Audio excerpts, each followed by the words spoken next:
पहली चीज बेटे आपके साउंड है क्या?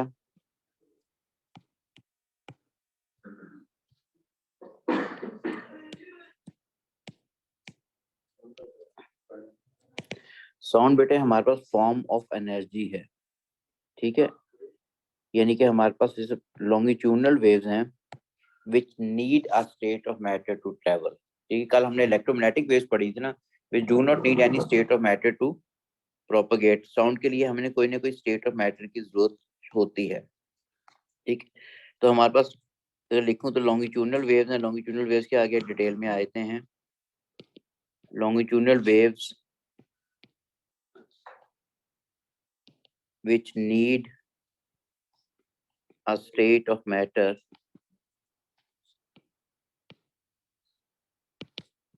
to travel। अच्छा, अगर longitudinal waves हैं तो हमारे पास what different things which are necessary for the production and propagation of sound, ठीक है। तो हमारे पास things necessary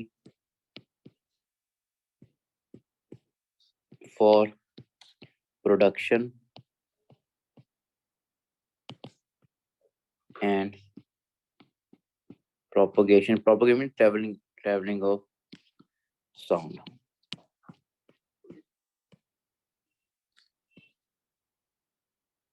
बेटे हमारे पास प्रोडक्शन जो होती है साउंड की वो हमेशा वाइब्रेटिंग सोर्स के थ्रू होगी। कोई चीज वाइब्रेट करती है तो हमारे पास वाइब्रेटिंग सोर्स इसके लिए होना जरूरी है, ठीक है। ओके बेटे, प्रोडक्शन के लिए एक वाइब्रेटिंग सोर्स का होना जरूरी है। कोई चीज वाइब्रेट करती है तो हमारे पास एडजेसेंट लेयर्स ऑफ एयर के अंदर कंप्रेशंस और रेयरफैक्शंस प्रोड्यूस करती है। प्रोडक्शन के बाद बेटे आते हैं नेक्स्ट प्रोपगेशन जो होनी है, यानी साउंड ट्रैवल किस तरह करनी है, ठीक है। बेटे प्रोपगेशन के लिए हमारे पास वो डिपेंड करता है कि हमारे पास मीडियम की नेसेसरी है,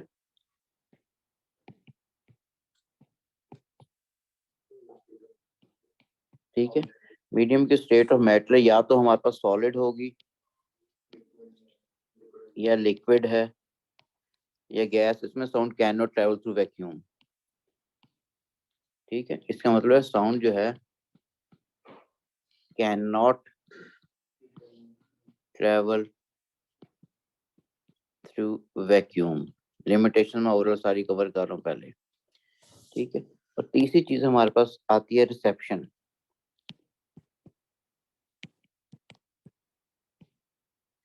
अब रिसेप्शन बेटे हमारे पास साउंड को रिसीव करने के लिए दो किस्म के रिसीवर्स होते हैं, चाहे आप ऑडियो वीडियो रिसीवर ले लो या ऑडियो रिसीवर, या फिर हमारे पास वो वीडियो रिसीवर हो गया। ऑडियो रिसीवर हमारे पास क्या एग्जांपल आ गई, ह्यूमन ईयर, ठीक है। अब ऑडियो रिसीवर क्या होता है बेटे हमारे पास, वो simply microphone connected to cathode ray oscilloscope CRO, जिस तरह ECG आ रही होती है बेटे, हार्ट बीट जो आ रही होती है, इस तरह हमारे पास ये, ठीक है, वीडियो में आ रही कि यहाँ पे उनको पता है साहब हैं और यहाँ पर साहब पता चला गया साहब नहीं रहे, ठीक है, क्योंकि यहाँ पे पंपिंग नहीं आ रही, साउंड प्रोड्यूस नहीं हो रही, वाइब्रेशन नहीं मिल रही यहाँ पे, ठीक है ना। ह्यूमन ईयर की बेटे अलग लिमिटेशंस होती हैं हमारे पास कि एक रेंज तक ये साउंड को डिटेक्ट कर सकता है, जिसे हम कह रहे होते हैं ऑडिबल फ्रीक्वेंसी रेंज, ठीक है। अब Audible frequency range normal person की बेटे हमारे पास जो है दिस इज फ्रॉम 20 हर्ट्ज, ये याद करनी होती है, टू 20,000, और नॉर्मली सारों को याद होती है आपको, ठीक है, क्योंकि ये रिपोर्ट में लिखा होता है जैसे ई ग्रेड स्टूडेंट क्वेश्चन, इसका मतलब ये सारों को याद है। ठीक है, 20 से 20 किलो हर्ट्ज, 20 हर्ट्ज से जो कम साउंड होती है वी कॉल देम इंफ्रासोनिक्स, ठीक है, वो इंफ्रासोनिक्स होती हैं। इंफ्रासाउंड कह लो या इंफ्रासोनिक्स कह लो, ठीक है। और हाँ 20 से कम जो होती हैं, और 20 से ज्यादा जो होती हैं वो अल्ट्रासोनिक्स हो गई, यानी चूंटियों के जो गाने शाने वो इंफ्रासोनिक्स में आ रहे होते हैं, या डॉल्फिन के वो अल्ट्रासोनिक रीजन में आ रहे होते हैं, ठीक है। अल्ट्रासाउंड यूज भी करते हो फर्दर आप मेडिकल डायग्नोस्टिक पर्पस के लिए, किडनी के स्टोन वगैरह, फीटस की ग्रोथ, जेंडर वगैरह देखने के लिए, ठीक हो गया।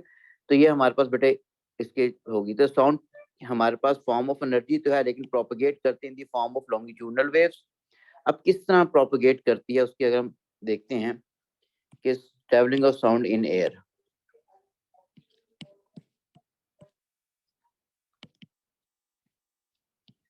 Sound in air.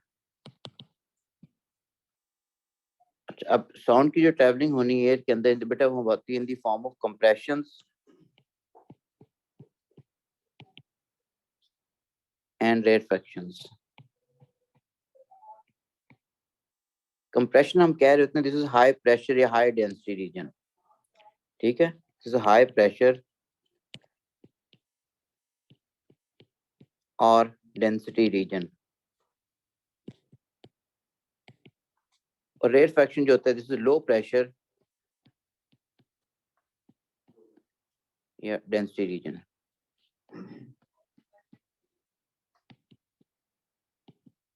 ठीक है।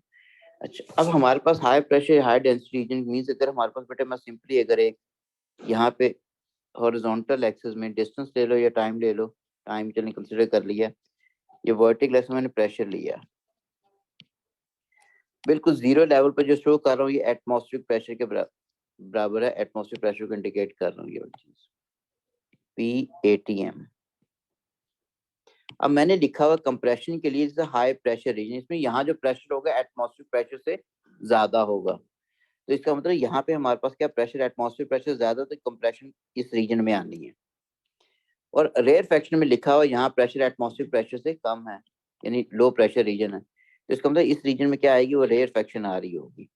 तो अगर हमारे पास हम आप माइक्रोफोन के अंदर बोल रहे हो बेटे, और माइक्रोफोन के हमारे पास इसका वहां पे इस किस्म की अगर ऑसिलेशन प्रोड्यूस हो रही हैं, ये वेव्स प्रोड्यूस हो रही है, इसका साउंड डिटेक्ट हो रही है हमें, ठीक है ना। तो साउंड ये हाई प्रेशर रीजन आ रहा है, यहाँ कंप्रेशन को इंडिकेट कर रही है, लो प्रेशर जहाँ पे बिल्कुल ये जीरो वैल्यू आ रही है वो एटमॉस्फेरिक प्रेशर है। इसका मतलब ये है कि कंप्रेशन में एटमॉस्फेरिक प्रेशर से ज्यादा प्रेशर होता है और रेरफैक्शन में एटमॉस्फेरिक प्रेशर से कम प्रेशर होता है। बात क्लियर होगी। अच्छा, अब हमारे पास इसको फर्दर अगर आप देखते हो कि प्रोपगेट किस तरह करती है बेटे, उसके लिए हमारे पास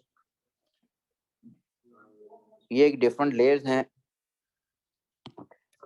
अभी ये बिल्कुल जो मैंने लाइंस बनाई सारों में गैप एक जैसा है, ये एयर के अंदर मैं पढ़ा रहा हूँ अभी, ठीक है, sound travelling sound in air.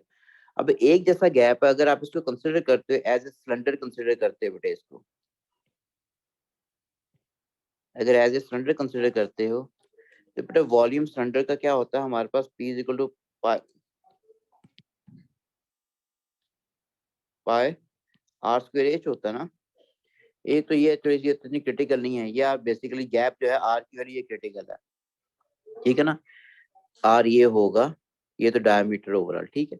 अब बेटे यहाँ अगर हमारे पास आर की वैल्यू क्या होगी, अभी कांस्टेंट है, तो इसका मतलब अगर एयर है, एयर के अंदर बॉयल्स लॉ अप्लाई कर सकते हो, बाय बॉयल्स लॉ।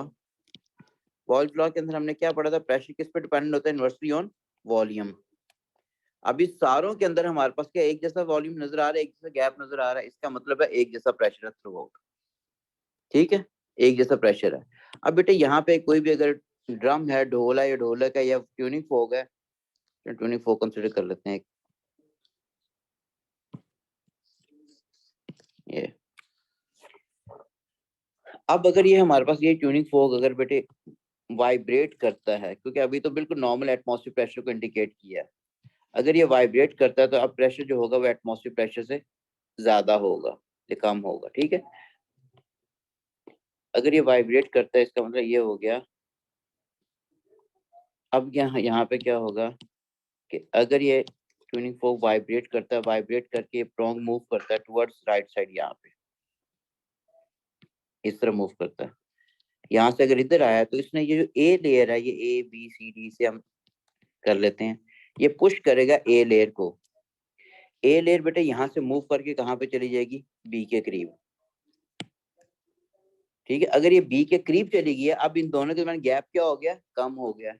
अगर गैप कम हो जाएगा तो आर की वैल्यू कम होगी, वॉल्यूम कम हो गया, वॉल्यूम कम हो गया तो प्रेशर क्या हो जाएगा, वो ज्यादा हो जाएगा। तो इसका मतलब अब प्रेशर की वैल्यू क्या वो इंक्रीज कर चुकी कर देगी है। बेटा अगर प्रेशर इंक्रीज कर गया इसका मतलब यहाँ पे कंप्रेशन प्रोड्यूस होगी। अब यहाँ पे हाई प्रेशर रीजन है, यहाँ पे क्या नॉर्मल प्रेशर है, तो कोई चीज मूव करती है due to difference of pressure, due to difference of energy, due to difference of potential. ठीक है, अब हमारे पास इसी डायग्राम को अगर मैं कवर करें हम फर्दर,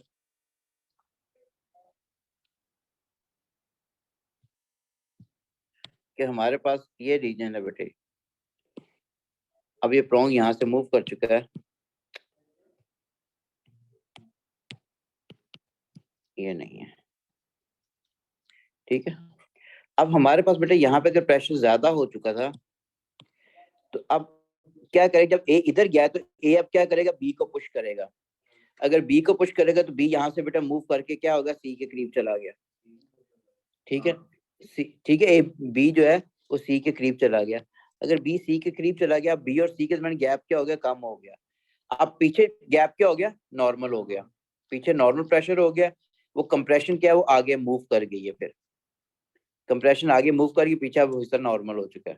तो इसका मतलब बाय दिस वे फिर क्या होगा, नेक्स्ट में क्या होगा बेटा, बी सी को हिट करेगा, सी आगे चला जाएगा और बी इस अपनी जगह पे रहेगा यहाँ पे। ठीक है ना, बी अपनी जगह पे रहेगा। फिर सी जब सी डी को हिट करेगा, डी आके चला गया, सी जो होगा डी की जगह एलोकेट हो जाएगा। ठीक है, तो इसका मतलब यहाँ पे हम क्या ऑब्जर्व कर रहे हैं, ये जो कंप्रेशन प्रोड्यूस हो रही है वो इस डायरेक्शन में मूव कर रही है towards right side. Compression move towards right. ठीक, कंप्रेशन राइट साइड पे मूव कर रही, इतनी चीज क्लियर है ना, यानी कि इससे फर्दर इसने जाते जाना इस तरीके से। अब यही चीज बेटे अगर हम रेट फ्रैक्शन पे अप्लाई करते हैं, रेट फ्रैक्शन क्या भी ये सूरत हाल थी पहले, ये वाली, अभी नॉर्मल प्रेशर हर तरफ, एटमॉस्फेयर प्रेशर, सपोज यही जिसका जो हमारे पास है प्रोंग जो है बेटे यहाँ से मूव करता है towards sorry,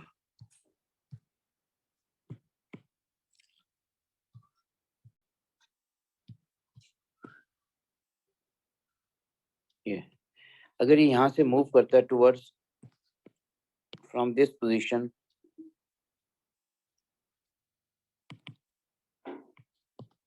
towards this position, अब अगर यहाँ पे गया तो इन दोनों के दरमियान गैप बेटे हमारे पास क्या हो गया, लेयर्स के इन बिटवीन वो ज्यादा हो गया। अगर गैप ज्यादा हो जाएगा इसका मतलब है हमारे पास फिर इस हिस्से पे प्रेशर की वैल्यू क्या हो चुकी है बेटे, अब कम हो चुकी है। यहाँ पे गैप ज्यादा हो गया सारों के इन बिटवीन, पहले क्या था, गैप कम था, ये नॉर्मल प्रेशर था जो यहाँ पे वही यहाँ पे था। ये जब प्रोंग मूव करके इस तरफ चला गया, पहले इधर गया था, अब इधर जब गया वाइब्रेट करके, तो अब इनके दरमियान गैप क्या हो गया, ज्यादा हो गया। अब इसका मतलब यहाँ प्रेशर ज्यादा है और इससे का प्रेशर क्या है, कम है। तो इसका मतलब यहाँ पे हमारे पास क्या हो गया, यहाँ पे रेयरफेक्शन हो चुकी है, यहाँ पे नॉर्मल प्रेशर है। ठीक है, तो नॉर्मल प्रेशर की वजह से हमारे पास ये जो ए है अब वो मूव करेगा फ्रॉम नॉर्मल प्रेशर या high pressure region towards left side. अगर ये लेफ्ट साइड पे मूव करता है तो हमारे पास इसका मतलब है नेक्स्ट डायग्राम बनेगी फिर हमारे पास वो, उसके अंदर हम फिर लिख सकते हैं, तो ये हो जाएगी बेटे ए जो है यहाँ से मूव करके इधर जा चुका है, यहाँ पे अगर ए बेटे अगर इधर आ गया तो इसका मतलब है अब जो गैप होगा इनके इन बिटवीन वो क्या हो गया, इंक्रीज कर गया। अगर गैप इंक्रीज कर गया तो इसका मतलब ये हमारे पास क्या है, सेपरेशन इंक्रीज कर चुकी, तो वॉल्यूम ज्यादा हो गया तो प्रेशर क्या हो जाएगा, कम हो जाएगा।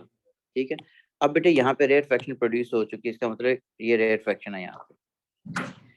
अब ये जो चीज यहाँ पे चली गई है तो जा चुकी है, अब यहाँ पे प्रेशर कम है, बी इससे का प्रेशर ज्यादा है।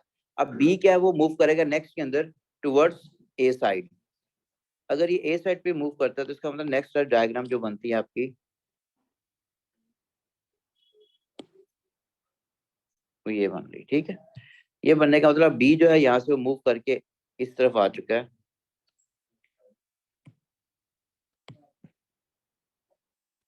बी मूव करके इधर आ गया, बी मूव करके इधर आ गया तो यहाँ पे प्रेशर क्या हो गया, वो नॉर्मल हो गया और रेट फ्रैक्शन क्या वो आगे मूव करके।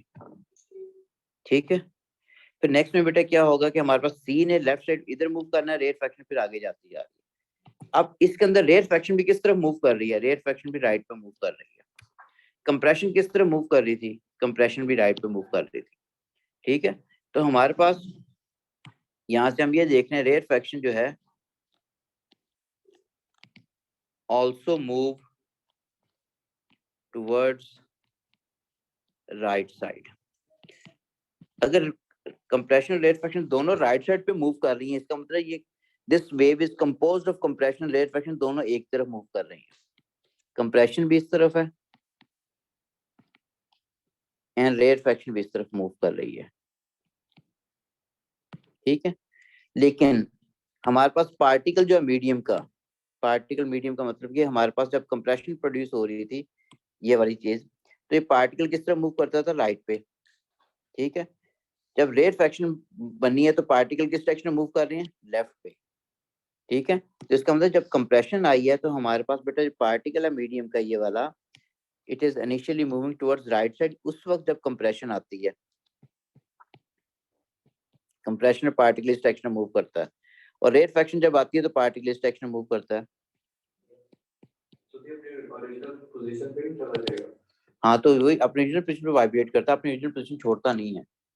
कंप्रेशन आएगी जिस तरफ चला जाएगा, जब फिर वापस इधर आएगा फिर इधर मूव करता है वो।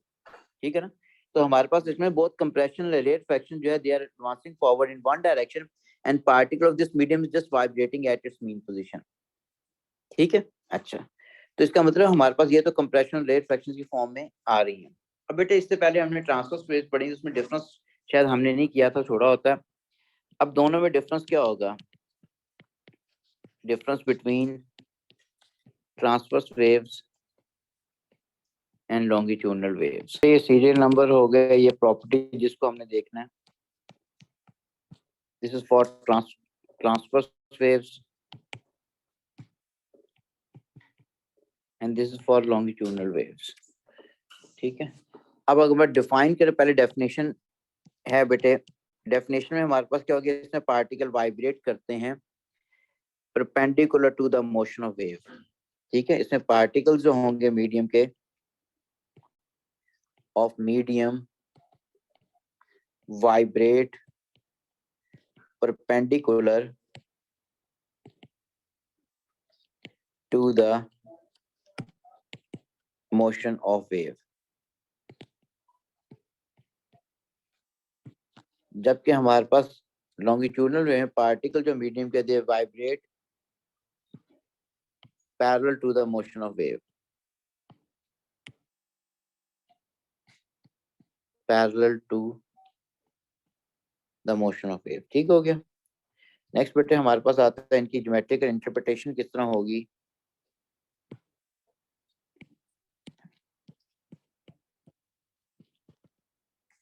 रिप्रेजेंटेशन, इसमें पार्टिकल ऊपर नीचे बेटा वाइब्रेट कर रहा होता है and wave is advancing forward like this way, this angle is 90। इसमें पार्टिकल वाइब्रेट करेगा eight its mean position and wave is advancing forward like this way. तीसरी चीज बेटे आई थी इसके अंदर हमारे पास कंपोजिशन।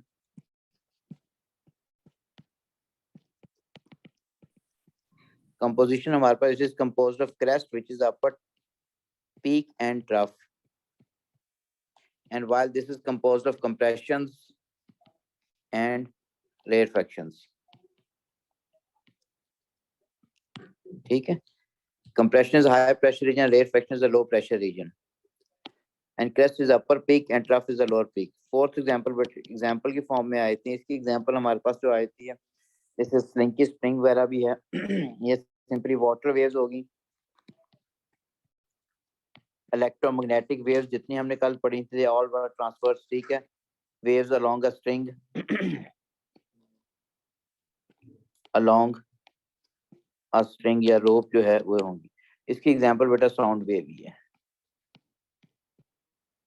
ठीक है, अब बेटा ये तो हो गया कि हमारे पास what different things which are necessary for the production and propagation of sound and how sound travel in a medium which is air. अच्छा बेटा, अब हमारे पास आगे के स्पीड ऑफ साउंड जो है डिफरेंट मीडियम में क्या होती है।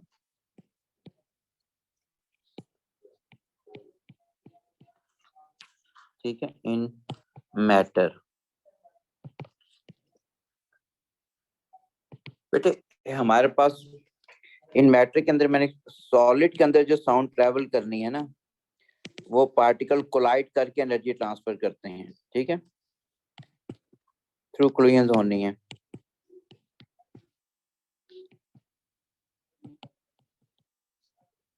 जिस तरह कंडक्शन पड़ी थी उसी तरीके से ही है बेटे। एयर के अंदर हमारे पास, लिक्विड्स के अंदर जो होगी हमारे पास, कोई पार्टिकल कोलाइड करके जा रहे थे, लेकिन रैंडम कोलिजन होती है, इससे स्पीड बहुत कम होती है। और गैसेस में हमारे पास जो जानी है, हमारे पास वो कंप्रेशन रेयरफेक्शन की फॉर्म में है, रेयरफेक्शन। अब सॉलिड के अंदर डिटेल नहीं पढ़ रहे होते, हम सिर्फ स्पीड के अंदर हम रिलेटिव ऑर्डर देखते हैं कि सॉलिड के अंदर स्पीड सबसे ज्यादा होती है, क्योंकि particles are very very close to each other due to the greater density, followed by liquid and least in gases. लेकिन determination of speed of sound in liquid gases syllabus के अंदर है। अच्छा, अब हमारे पास नेक्स्ट चीज आती है बेटे, हमारे पास what are the different characteristics of sound. Sound के 3 किस्म के कैरेक्टरिस्टिक्स बेटे हम इस लेवल पर पढ़ते हैं। One is loudness, second is pitch, and third is loudness होगी, second pitch, and third is quality। loudness क्या होती है बेटा? ये डिफरेंस होता है between a loud and a faint sound, ठीक है। यानी कि इसको डिफाइन करूं, ये डिफरेंस है between a loud and a faint sound. Loud sound mean जिसका एम्पलीट्यूड ज्यादा होगा, फेंट साउंड में जिसका एम्पलीट्यूड कम है। इसकी डिपेंडेंस किस पे होगी? एम्पलीट्यूड स्क्वायर की एम्पलीट्यूड के ऊपर, सिंपल एम्पलीट्यूड पे भी होती है, हाँ, फिर हाँ, या फोर्स के ऊपर भी होती है। किसी ड्रम को जोर से हिट करोगे, फोर्स ज्यादा अप्लाई करोगे तो उसका एम्पलीट्यूड ज्यादा होगा ना, ठीक है। अब इसको वैसे अगर वेव फॉर्म फॉर्मेट के अंदर देखें तो बेटा हमारे पास सपोज अगर ये वर्टिकल, ये टाइम हो गया हॉरिजॉन्टल में, बेटा ये हमारे पास डिस्प्लेसमेंट होगी, एम्पलीट्यूड जो आ रहा होता है। ये सपोज आप में से आपके पेरेंट्स की नॉर्मल टोन है ये वाली,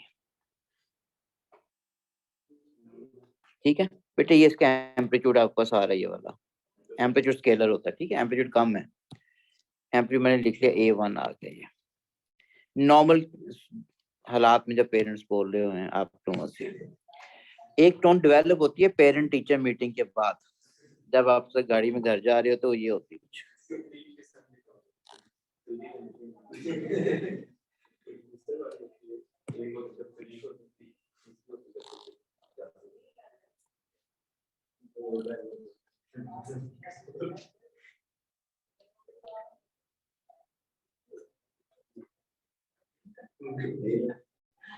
ये अब इसके एम्पलीट्यूड बेटे ज्यादा है।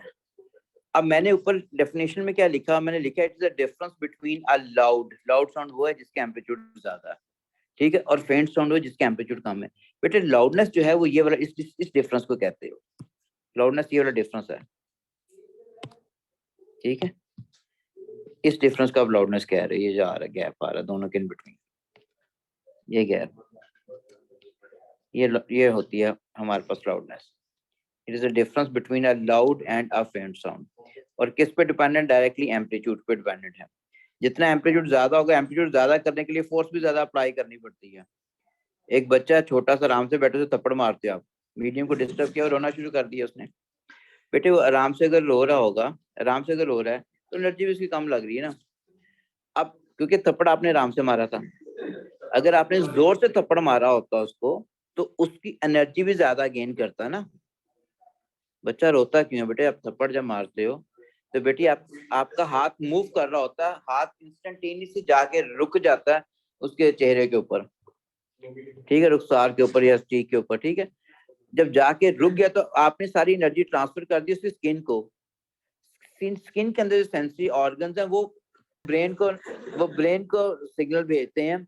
ब्रेन रिकॉग्नाइज करता है जो एनर्जी गेन की है बच्चे ने, that is greater than his थप्पड़ कैपेसिटी, और ब्रेन ऑर्डर देता है कि रोया जाए ताकि एनर्जी जल्दी से ट्रांसफर की जा सके, बच्चा इसलिए रोता है। ठीक है, तो ब्रेन ने कहा होता है। अब अगर ज्यादा एनर्जी प्रोवाइड करोगे डेफिनेटली एम्पलीट्यूड भी ज्यादा होगा जो साउंड प्रोड्यूस होगी, ठीक है ना। तो it is dependent on two factors, all the force का कम आया लेकिन एम्पलीट्यूड के काफी क्वेश्चंस बनेंगे आपको। तो loudness is basically this thing, the difference between a loud and a faint sound. Second is pitch. Pitch को अगर हम डिफाइन करें, ये डिफरेंस होता है between a grave and a shrill sound. Grave mean भारी आवाज लड़कों की जिस तरह होती है, दूसरा हो गया श्रिल साउंड। दूसरी श्रिल साउंड होती है, श्रिल बारीक आवाज, चीखती आवाज लड़कियों की जिस तरह होती है, ठीक है।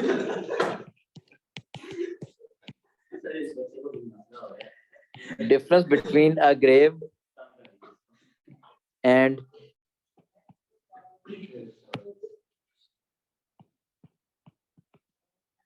Shrill sound. अब ये डिपेंडेंस इसकी किस पे होगी, it depends upon frequency. Frequency mean pitch जो है हमारे पास डिपेंडेंट डायरेक्टली ऑन फ्रीक्वेंसी। जितनी फ्रीक्वेंसी ज्यादा होगी उतनी पिच भी ज्यादा होगी। अगर हॉरिजॉन्टल एक्सिस में टाइम है तो, ठीक है ना। तो हमारे पास अब इसकी एग्जांपल अगर कोट करें, ऊपर कोट किसी को कंसीडर कर ले। बेटे मैंने कहा था ये नॉर्मल साउंड है पेरेंट्स में किसी की, ठीक है। अब एक साउंड जो है ये वाली प्रोड्यूस हो रही है, ये वाली। अब ये जो साउंड प्रोड्यूस हो रही है,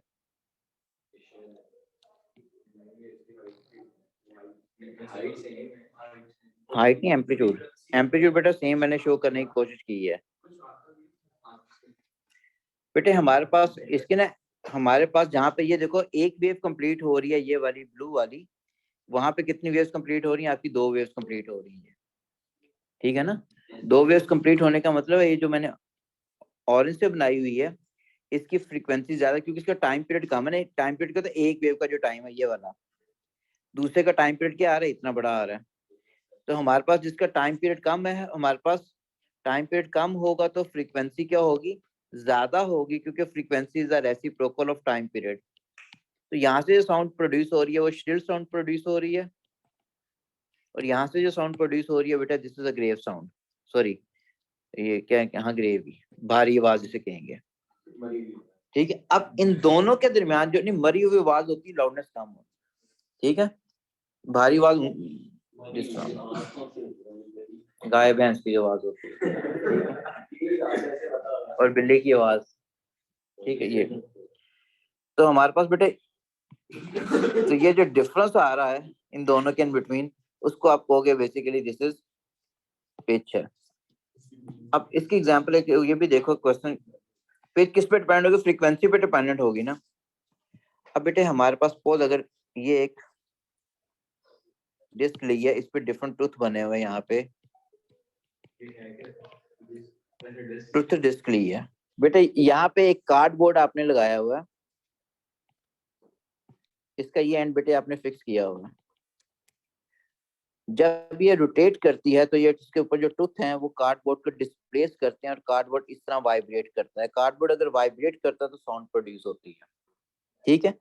पहले बेटे इसकी रेवोल्यूशंस आ रही, सपोज 8 रेवोल्यूशंस थी पर मिनट, तो जो साउंड प्रोड्यूस होगी उसकी फ्रीक्वेंसी कम है, तो जिसकी वजह से वो भी कम होगा। अगर बाद में इसके रेवोल्यूशन को ज्यादा कर देते हो, तो 20 रेवोल्यूशन पर मिनट कर देते हो, तो अब हमारे पास क्या ज्यादा टाइम डिस्टर्ब करेगी ना, ये टूथ पास करेगा तो इसको डिस्टर्ब करता जाएगा। जब डिस्टर्ब करता जाएगा तो नंबर ऑफ रेवोल्यूशन ज्यादा होने से फ्रीक्वेंसी ज्यादा होगी पर मिनट टाइम, और हमारे पास पिच भी क्या होगी, ज्यादा होगी, बारीक आवाज आनी शुरू होगी। लेकिन इस पे बेटा एक क्वेश्चन आया हुआ है, कहता है कि नंबर ऑफ टूथ जो हैं they are 25, number of revolution जो आ रही हैं वो 30 हैं रेवोल्यूशंस। टाइम कितना है हमारे पास, वो उसने दिया हुआ दिस इज 10 सेकेंड। उसने कहा कैलकुलेट फ्रीक्वेंसी,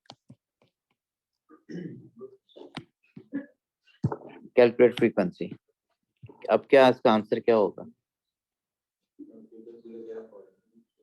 फ्रीक्वेंसी का तो नंबर ऑफ रेवोल्यूशंस पर मिनट टाइम होता है, लेकिन या number of disturbances per unit time कह लो।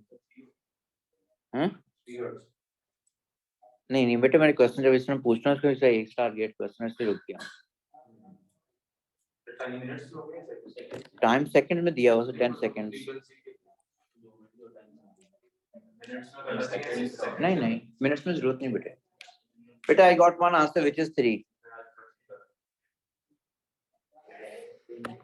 अच्छा, अब यहाँ पे हमारे पास बेटा इसके लिए फॉर्मूला जो होता है, फ्रीक्वेंसी को हम डिफाइन करते हैं number of waves per unit time, number of waves per unit time, ठीक है। ये number of vibrations per unit time. बेटा ये वाइब्रेट कब करता है? जब ट्रुथ उसको हिट करता है, ठीक है। तो ऐसे में आएगा number of disturbances over time. हो गया नहीं, इसको मैं पूरा करता हूँ, ठीक है। फिर इसको फर्दर करूँ बेटा, ये हो जाएगा number of truth times number of revolutions over time. तो 75 आंसर आ जाएगा बिल्कुल। दिस इज 25 टाइम्स 30 ओवर, ये कैंसिल हो गया, 25 3 75, ये इसकी बेटे आ गई, ठीक है। इतना इंपॉर्टेंट चैप्टर नहीं है, लेकिन इसके अंदर एक क्वेश्चन एमसीक्यू वगैरह एक आध बना करता है, क्वेश्चन बात का है, ठीक।